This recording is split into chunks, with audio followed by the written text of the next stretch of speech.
heading into match number 65 out of 69 today, we have got a powerful Red Alliance in the Holy Cows, the Crusaders, and the Nerd Herds. They are going to be facing a Blue Alliance that's made up of the Janksters, the Blazing Bulldogs, and Spartan Robotics. I feel like a broken record when I'm saying this, but all 6 of these teams just absolute powerhouses at this event. This is going to be a highly contested match, so let's take it down to the field to see how it shakes out. Thanks, Adrian and Steve. Great job with RSN here today. We are winding down our final qualification matches. This is Chezy Champs. You better have your lists ready, by the way. Let's meet our team starting out. You gotta love them. 1538. From San Diego, it's the Holy Cows. Big powerhouse coming in from Hawaii here, 4270. From Honolulu, Oahu, Hawaii, it's the Crusaders.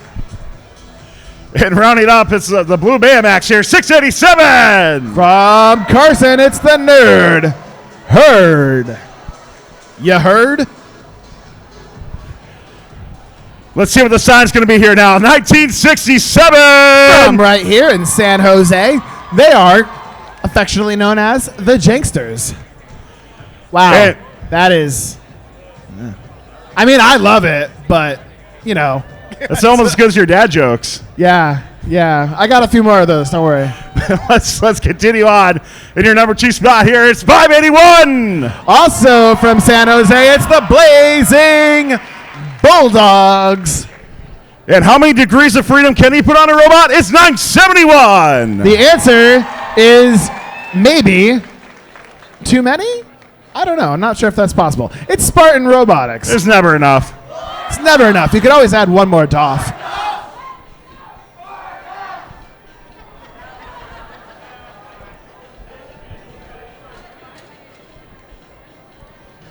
We got a green light. Let's check from the field. Drivers behind the line. In 3, 2, 1, go.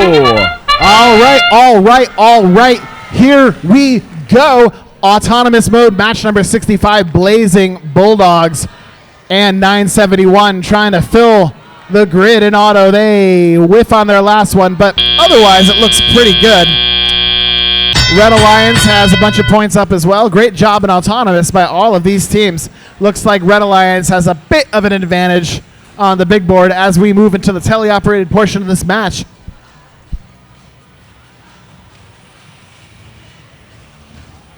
Looks like the teams are just kind of trying to feel each other out right now, doing their thing, trying to pick up cubes and cones and get them on the grid, doing their own thing in their own offensive posture. Not a lot of bumping and grinding here in the middle of the field yet, but I suspect as this match goes on and those scores stay tight, we're going to see a little more defense in the middle of the field. But right now, teams are just trying to go out and execute their strategy of picking up and scoring as many game pieces as possible. 1538 whipping across the field. They're about to put a cone up top. Can they link it up? They sure can. Great job. 1538. That's the Holy Cows. Meanwhile, on the blue side of the field, we're about to see a double score. 581, the Blazing Bulldogs, and 971, the Spartan. 581 has been an absolutely phenomenal story this year out of Northern California. They have built a fantastic robot. That's a team you're going to be hearing a lot about in the upcoming years. Great job by 581.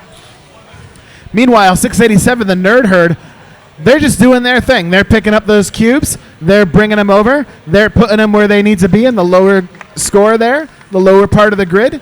They've got yet another one in there. Great little low cube robot, 687, the Nerd Herd. But not to be outdone on the blue side of the field, 1967 doing their low cube thing. So we got 2 low cube robots going back and forth trying to help their alliances. And it looks like it's really working. Both teams have really great scores with 30 seconds left in the match. Right now, it looks like Red has the advantage. Oh, how 1538 needs that after the couple of days they've had at Chezy Champs. But they're fighting their way back here. We've got 15 seconds left in this match, and you can turn your attention to teams starting to climb those charge stations. Looks like we're going to have a simultaneous balance there. Both red and blue getting 3 robots linked up, and we're just going to kneel out the clock here, and that match is over. Right now, Red Alliance looks like they have the advantage on the big board, but as you know, there always could be penalties or miscounts, so we'll come back with you with that official score.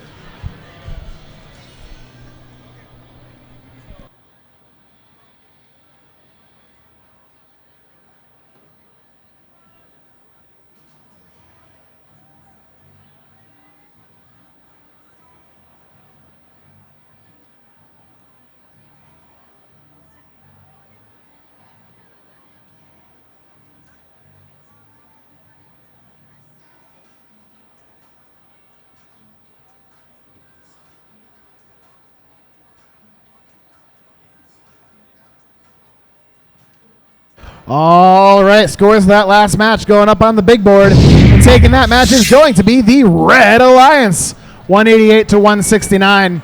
That keeps 4270 firmly planted in that number 4 spot.